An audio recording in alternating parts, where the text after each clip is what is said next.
salah satu di antara firman Allah Subhanahu wa taala yang terdapat dalam surah Al-Hijr ayat paling terakhir, penutup dari surah Al-Hijr ayat ke-99, di mana Allah Subhanahu wa taala berfirman, a'udzubillahi minasyaitonir rajim, wa'bud rabbaka hatta ya'tiyakal yaqin, dan beribadalah engkau kepada Tuhanmu sampai keyakinan menjumpai dirimu. Keyakinan yang dimaksudkan itu adalah kematian. Keyakinan yang dimaksudkan di situ adalah ajal. Bahwa pada suatu hari nanti, di waktu yang telah ditetapkan oleh Allah Subhanahu wa taala kepada masing-masing kita, ajal itu pasti akan datang.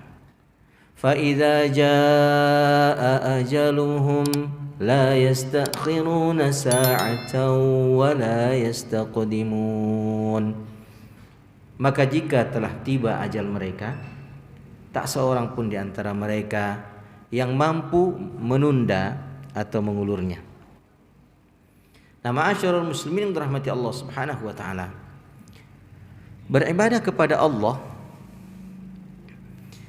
yang diperintahkannya dalam surah Al-Hijr itu harus kita tunaikan, harus kita laksanakan sampai mati.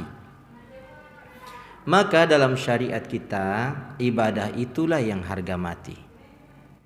Bukan antum yang bilang. Jadi ibadah itulah yang harga mati. Karena ibadah-ibadah itulah nanti yang akan kita bawa mati. Di dalam surah Al-Hadid ya, Allah Subhanahu wa taala berfirman, ya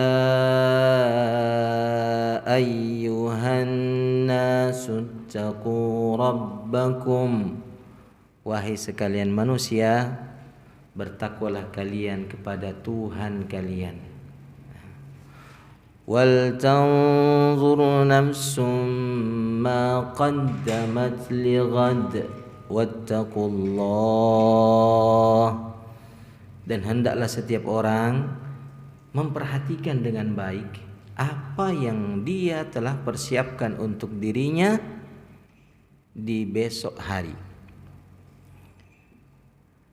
Besok yang dimaksudkan bukan hari-hari di dunia, tetapi hari-hari di alam barzakh dan hari-hari di alam akhirat. Persiapannya bukan nanti ketika kita tiba di alam barzakh, apalagi tiba di alam akhirat. Persiapan kita harus kita siapkan sepanjang kita hidup di dunia. Apa itu? Ibadah yang kita tunaikan terus menerus sampai ajal tiba. Itulah yang diperintahkan oleh Allah Subhanahu wa taala di penghujung surah Al-Hijr. Wa'bud rabbaka hatta ya'tiyakal yaqin. Dan beribadahlah engkau kepada Tuhanmu sampai kematian mendatangimu. Ibadah yang bagaimana ma'asyiral muslimin yang harus benar-benar kita tunaikan secara baik dan berkomitmen, beriltizam kita lakukan sampai mati. Ibadah yang tidak dibatasi oleh ibadah-ibadah ritual yang kita fahami ditetapkan di dalam syariat agama kita.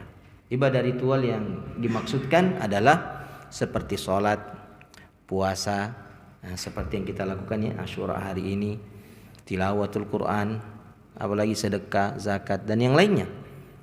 Tetapi seperti apa yang didefinisikan oleh Syekhul Islam Ibnu Taimiyah rahimahullah. Beliau mengatakan, al-ibadatu hiya ismun jami'un likulli ma yuhibbuhu Allah wa yarda minal aqwali wal af'ali az-zahirati wal batinah. Ibadah itu, kata beliau, adalah sebuah nama yang mencakup segala apa saja yang dicintai dan diridhai oleh Allah Subhanahu wa taala dari perkataan dan perbuatan yang zahir maupun yang batin. Maka ketika sebuah perbuatan, baik perbuatan zahir maupun batin, dicintai oleh Allah dan diridhoinya, maka orang yang melakukan perbuatan itu dikategorikan sedang beribadah kepada Allah Subhanahu wa taala, meskipun ia tidak sedang berdiri salat, meskipun ia tidak sedang membaca kalam Allah. Umpamanya nih, ketika seseorang menundukkan pandangannya karena menyadari yang dia pandang di hadapannya itu sesuatu yang dimurkai dan dibenci oleh Allah, lalu dia palingkan atau dia tundukkan pandangannya.